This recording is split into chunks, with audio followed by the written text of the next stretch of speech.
আমাদের নবীজি বলেন, আল্লাহ রাব্বুল আলামিন তিনজন কালো ব্যক্তিকে পৃথিবীর শ্রেষ্ঠ সম্মান আল্লাহ দান করেছেন।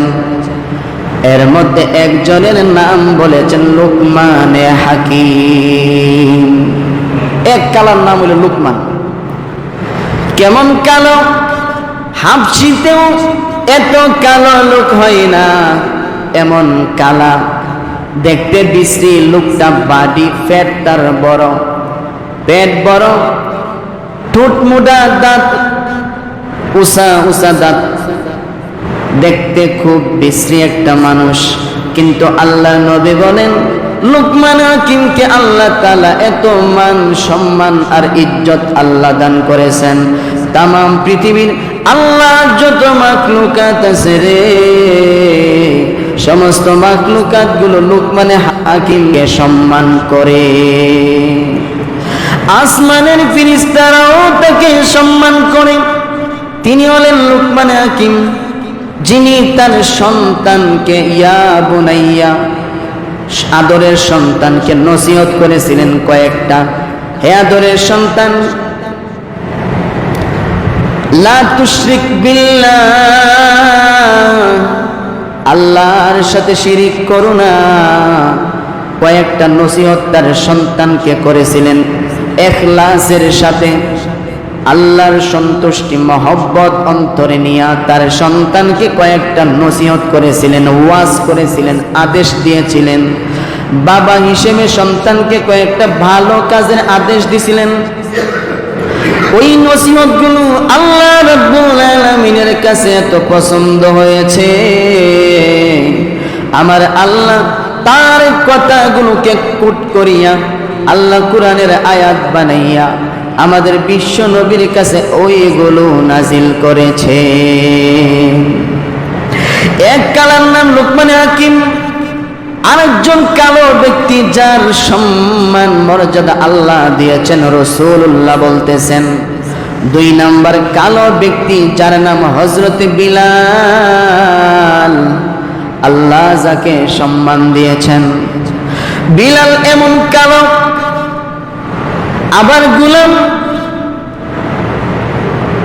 বাড়ি হইল আফ্রিকায়, তার বাবাও মক্কায় গোলাম হয়ে আসছেন, তিনিও গোলাম হয়ে আসছেন। মক্কার লোকেরা বিলালকে গোলামের ঘরের গোলাম বলে গালি দিত আর ডাক দিত।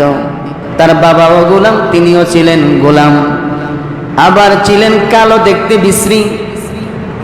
মক্কার মানুষগুলো বিলাল রাদিয়াল্লাহু আনহুকে কালা কাউয়া বলে আখ্যায়িত করত, বলতো ওই যে কালা কাউয়া বিলাল, এরকম গালি দিত, এরকম বলতো। কিন্তু নবী বলেন, বিলাল রে, তোর এত সম্মান মর্যাদা, আমি যখন মেরাজের রাতে মেরাজে গেছিলাম, ওই আরশে আজিম থেকে তুই বিলালের পায়ের শব্দ আমি শুনতে পেয়েছি। আমাদের নবীজি বলেন, বিলাল শোনো, মক্কার মানুষ তোমাকে কালা কাওয়া আর গোলামের ঘরের গোলাম বলে গালি দেয়, কিন্তু তোমার কত সম্মান তুমি বিলাল জানোনি? তোমার সম্মান আর মর্যাদা কত তুমি জানোনি? ও বিলাল শোনো, ওই কিয়ামতের কঠিন ময়দানে আল্লাহ রাব্বুল আলামিন আমাকে যখন বলবেন, ওগো নবীজি জান্নাতের গেটটা খুলে দিন, কারণ কিয়ামতের মাঠে জান্নাতের চাবি আমি বিশ্ব নবীর হাতে থাকবে। আমাদের নবীর হাতে জান্নাতের চাবি থাকবে। নবীজি বলেন, আমি যখন জান্নাতের চাবি লইয়া উটের উপরে আরোহণ করব, আমার ডান দিকে থাকবে আমার আবু বকর, বাম দিকে থাকবে আমার উমর। এই অবস্থায় আল্লাহ রাব্বুল আলামিন আমাকে ডাক দিয়া বলবেন, ওগো নবীজি আপনার কালো বিলাল কোথায়? বিলাল কই? আমি তখন বলবো বিলালের কি প্রয়োজন? আল্লাহ রাব্বুল আলামিন ওই দিন আমাকে বলবেন, আপনি ছিলেন মসজিদে নববীর ইমাম, আর আপনার মুয়াজ্জিন ছিল হযরতে বিলাল। বিলালকে ডাক দিন। আপনার বিলাল আযান দিতে দিতে আপনার উটের লাগাম ধরে ধরে আপনার সাথে বিলাল জান্নাতে ঢুকবে। এই হলো 2 নম্বর কালো ব্যক্তি হযরত বিলাল। 3 নম্বর কালো আরেকটা ব্যক্তি, যার নাম রাসূল বলেছেন মাহজা। মাজা হযরত উমর রাদিয়াল্লাহু আনহুর আযাদকৃত গোলাম। আযাদকৃত গোলাম।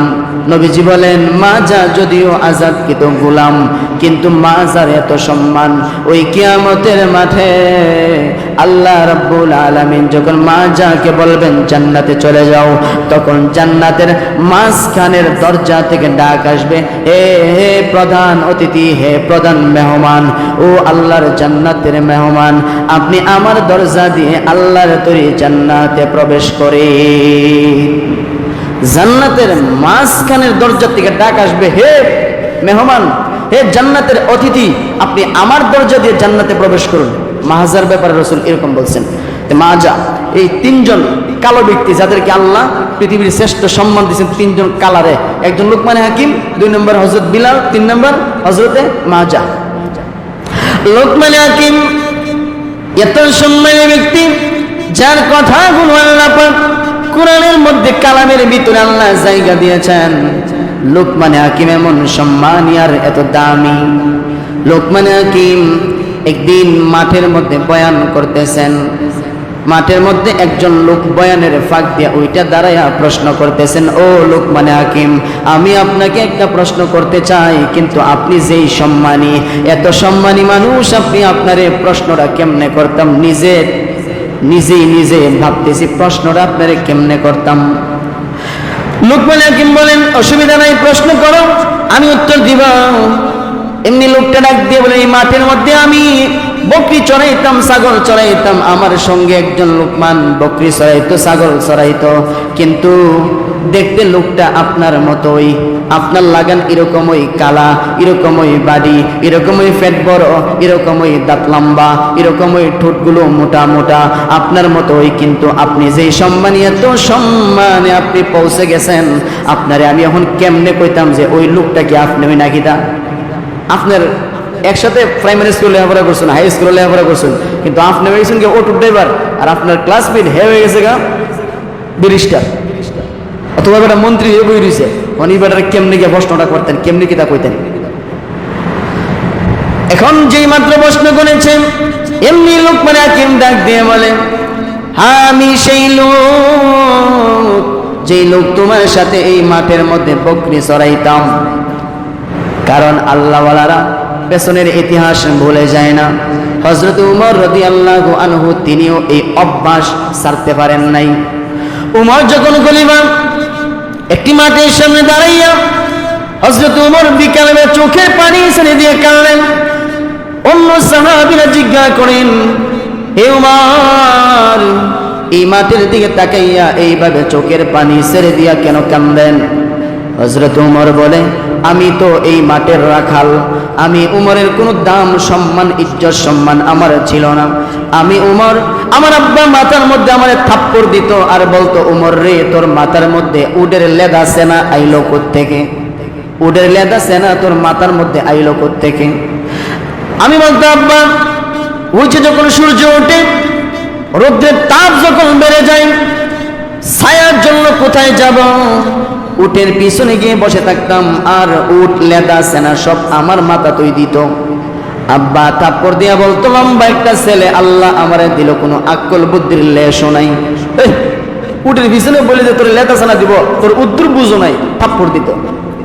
আজকে মাঠটা দেখে কান্দি, খোদা গো, আমি সেই উমর একটুও বদলাই নাই। আগের থেকে বাড়িও হয় নাই, আগের থেকে লম্বাও হয় নাই, স্বাস্থ্য আমার বাড়ে নাই, আগের থেকে কালোও হয় নাই, আগের থেকে সুন্দরও হয় নাই, কিন্তু তুমি খোদা আমারে কত সম্মান দিয়েছো। উট বকরিগুলো আমি উমরের কথা শুনতো না, আমার কোনো ইজ্জত সম্মান ছিল না। আজকে আমি উমরের আঙ্গুলের ইশারায় অর্ধেকটা পৃথিবী পরিচালিত হয়। আল্লাহওয়ালারা পিছনের ইতিহাস ভুলে না, মনে রাখে, কারণ পিছনের ইতিহাস মনে থাকলেই শুকরিয়া আদায় করতে সহজ, বান্দা শুকরগুজার বান্দা হবে। এবার লোকটা বলেন, হে লুকমান হাকিম, আপনি যদি ওই লোক হয়ে থাকেন, আমার সাথে যে লোকমান বকরির ছাগলের রাখালি করতেন, আপনি যদি ওই লোকটা হয়ে থাকেন, তাহলে আমার এখন প্রশ্ন, আমি ছাগল বকরির রাখাল, আগেও রাখাল ছিলাম, এখনো আমি রাখাল রয়ে গেলাম, আর আপনি এত সম্মানে পৌঁছে গেছেন, শত শত মাইল দূর থেকে মানুষ পায়ে হেঁটে হেঁটে উটের উপরে আরোহণ করে, ঘোড়ার উপরে আরোহণ করে আপনার বক্তব্য শোনার জন্য এত দূর থেকে মানুষ, হাজার হাজার মানুষ এসে আপনার সামনে বসে থাকে, আপনার এত সম্মান মর্যাদা হয়ে গেল, আর আমি যেমন ছিলাম তেমনই রয়ে গেলাম। এই বেশ কমটা কেমনে হইল আমি জানতে চাই। এই বেশ কম হইল কেমনে? একসাথে বকরি চড়াইছি, একসাথে উটের রাখালি করছি, আজকে আপনি এত বড় আলিম হয়ে গেছেন, এত সম্মানী হয়ে গেছেন, আপনার বক্তব্য, আপনার নসিহত শোনার জন্য শত শত মাইল দূর থেকে মানুষ আসে, আইসা আপনার সামনে বসে থাকে কিছু কথা শোনার জন্য, আর আমি সেই ছাগল বকরি রাখাল ছিলাম, এখনো রাখালি রয়ে গেলাম। এই বেশ কম কেমনে হয়েছে? লোকমানে হাকিম লোকটাকে ডাক দিয়া বলেন, ভাই রে, তুমি কি চাও আমার মতো সম্মানী দামি হইতে? লোকটা বলেন, হ্যাঁ, আমিও অবশ্যই চাই আপনার মতো সম্মানী হইতে।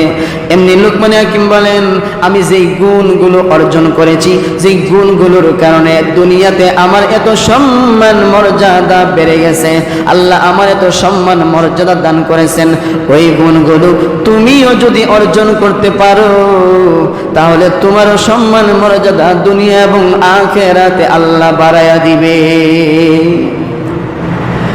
এবার লোকটা বলেন, ঠিক আছে, তাহলে গুণগুলো বলেন, যেই গুণগুলোর কারণে আপনার এত সম্মান মর্যাদা হয়ে গেল। এবারে লোকমান হাকিম গুণগুলো বলতেছেন, শুনবেন আপনারা গুণগুলো? গুণগুলো শুনবেন? গুণ হইল 9টা। কয়টা? 9টা। 9টা গুণ। লোকমান হাকিম বলেন, 9টা গুণ অর্জন করো, যেই 9টা গুণ অর্জন করলে দুনিয়া এবং আখিরাতে তোমার সম্মান বেড়ে যাবে। 1 নম্বর গুণ হইল নজর, দৃষ্টি। 1 নম্বর গুণ নজর, দৃষ্টি নিচের দিকে রাখো। কোন দিকে? নিচের দিকে। কেন? কারণ আল্লাহ কোরআনে বলছেন,